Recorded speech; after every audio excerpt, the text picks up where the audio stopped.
So privileged to host Mr. Patrick Richard Biarugawa, Managing Director, NSSF, CEO. You're very welcome to the show, sir. Thank you. Now, to start off, I understand NSSF has over 10 trillion investments within Uganda, outside Uganda.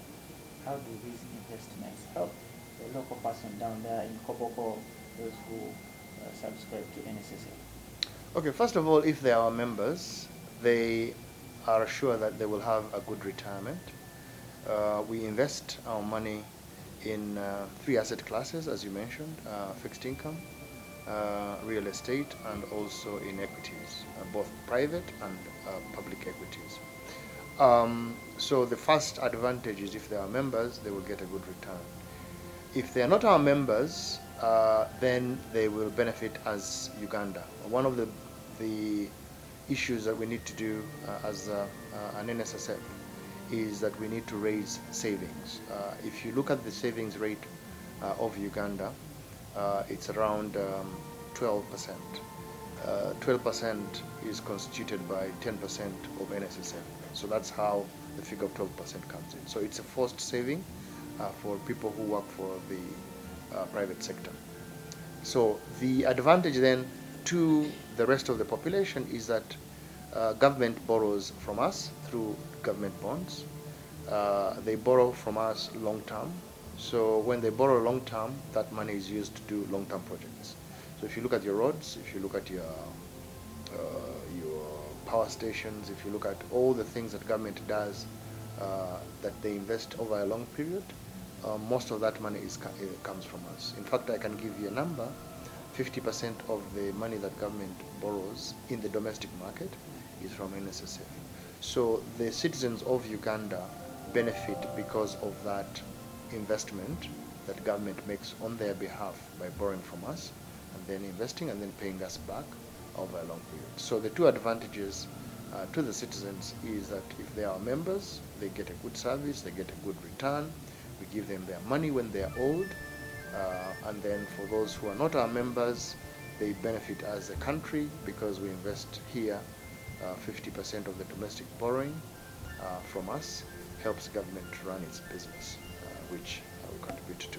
I think the third one, which is not well recognized by the public, is that as a result of us investing in the bond market, government doesn't have to go abroad to borrow for the domestic purposes, and therefore interest rates are kept low because they would have to pay a premium abroad for them to be able to raise that money abroad. So by borrowing money from the domestic market, i.e. from NSSF, they don't need to pay that premium, and therefore interest rates in the market do remain low, which is then what the banks use to price their loans to the general public. Wow, that's wonderful to know. You mentioned the private sector, like it's strictly for the private sector. Yeah. Why is it limited to the private sector? Not everyone is involved in the public sector. Yeah, NSSF was created by an act of parliament around the year 1985 and started operations in 1986.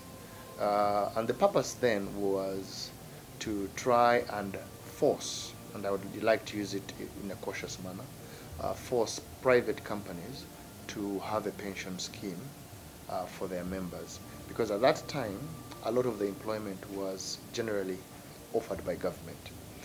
Government has their own public service pension scheme. So the employees of government belong to that scheme, which is quite generous. And therefore they wanted that the citizens of Uganda, those who work in the private sector, should not go without a pension scheme. So they started NSSF as a way to force companies who are in the private sector that if they do not have another pension scheme that they run in-house, that they should then save with a national scheme called the NSSF.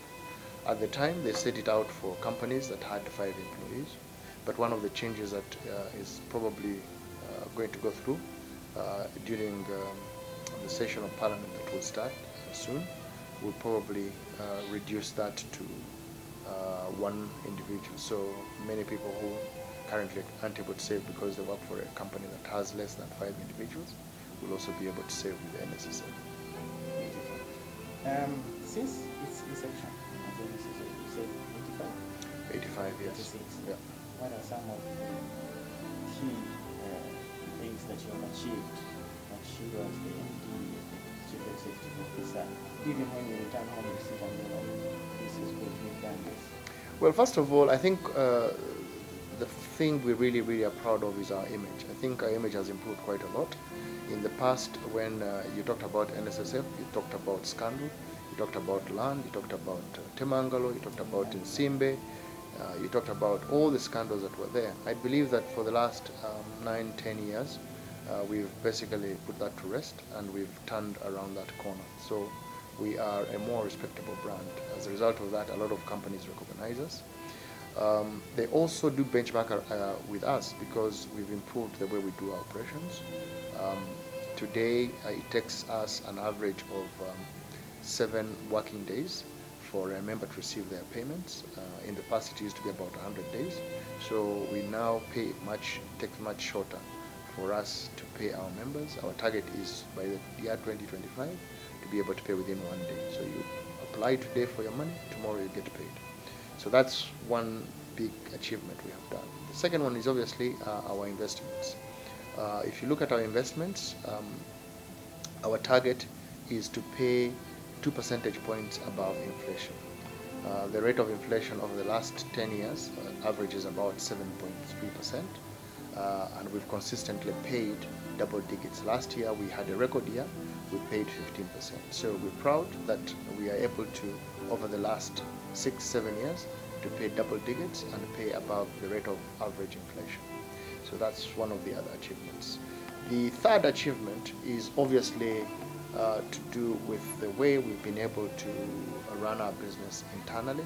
That's the stuff that you don't see as a person who is not working in the fund, but we've been able to improve our staff, the way they perceive the fund. We've been able to improve the way they obviously give us, they interact with us and our customers. And as a result of that, our customer appreciation has risen to the level of almost 85%. So customers love our service. They are secure that their money is safe. They are very happy that we're giving them a good return. And that all can be down to our people who have been able to also innovate. So today, when you pay in your money with the fund through your bank, it takes us only 4 hours to credit your account. And that process is straight through. In other words, no human intervention. The money comes from the bank, it goes into your bank account, and the account is credited, and you are informed by an SMS to basically tell you that money has gone into your account. So some of those are some of the things we've been able to achieve as a fund, but I think that the big one is to really change the image of the fund to be recognized as one of the best government institutions that are providing a service delivery that is unrivaled, even with the private sector. A lot of companies that are in the private sector are coming to basically benchmark with us to find out how we've been able to do that. Just one more example. Today we are a paperless institution. Everything that we handle is on the screen. We don't have to have papers. They come in, we basically digitize everything, and we then deal with them. The other thing we've been able to do is to save electricity, right? If you were out of this room for 5 minutes, the lights would go off. If you came back in, they would come back on. So, a lot of intelligent things we've been able to do to make sure that our customer, who is the beneficiary of all the things that we do, gets a good return, and we can only do that by having an efficient business, which I believe is unrivaled in many of the businesses that run in this country. That's quite interesting. So what are some of the future plans you have to even better this? I was listening and waiting. I did want you to finish because it's really, really impressive. So well, some of the plans we're doing is to continue to increase on our automation agenda. I mentioned to you that we've already automated the payments into the fund. Our next step is to introduce self-registration. So currently, if you want to register as a member, you come in and you register with us physically. We take your biometric data, including fingerprints, your face picture, and you apply to become a member. In future, that will happen in the comfort of your home or in the comfort of your office. You can do it online, you can do it using your mobile phone, and that will be able to offer it even before the end of this financial year, as I speak. We've already done that for employers, so today if an employer wants to register their company, they don't necessarily have to come to us, they can do it on the desktop, and we will send them the NSSF number, and then they'll begin to contribute for their employees. So that's one thing we want to do. The second thing we want to do is to obviously improve on our returns. We have one of the biggest buildings that we're building, the pension towers. It's going to be the tallest building in this country, about 32 floors, and that is going to be a landmark in this place. We've begun the phase 2 of that construction. It's going to last us about 36 months, and it will change the face of Kampala, certainly, or the skyline of Kampala. The other things that we want to do, a lot of them touch on the internal. We want to create a new city of Lubowa. We have 2 square miles there. We're building over 3,000 units of housing units. We're creating a new city where people will be able to work, to play, and also to live. We are creating a city in Temangalo, which we will be able to at least offer affordable housing to our customers. We will be starting a new city in Nsimbe. Again, we've got almost 3 square miles there, and the intention is to create a theme park which will basically accommodate people. We'll also put there an industrial park because there's already industrial activity happening there. So these are things that we're doing to improve on the human shortage of, the shortage of housing in the country, but also a good investment in infrastructure to be able to help our members to get a good return. One of the products we hope to introduce is what we're calling, because you're not moving, you need to move. That's one of the products we want to introduce in order to sell our houses is what we are calling rent to own. So people will be able to rent houses but also own them in the process.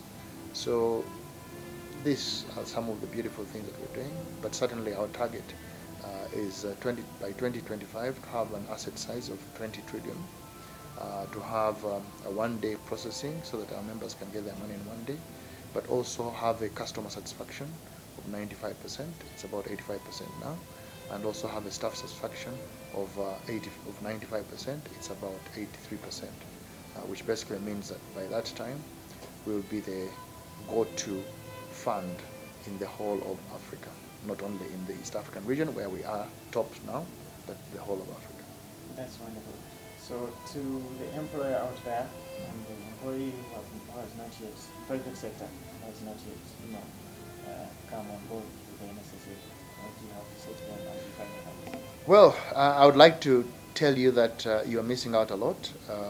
Because you are not saving with us, your retirement will be very, very bad. The research we've done is that 80% of individuals who save with us don't have any other form of saving.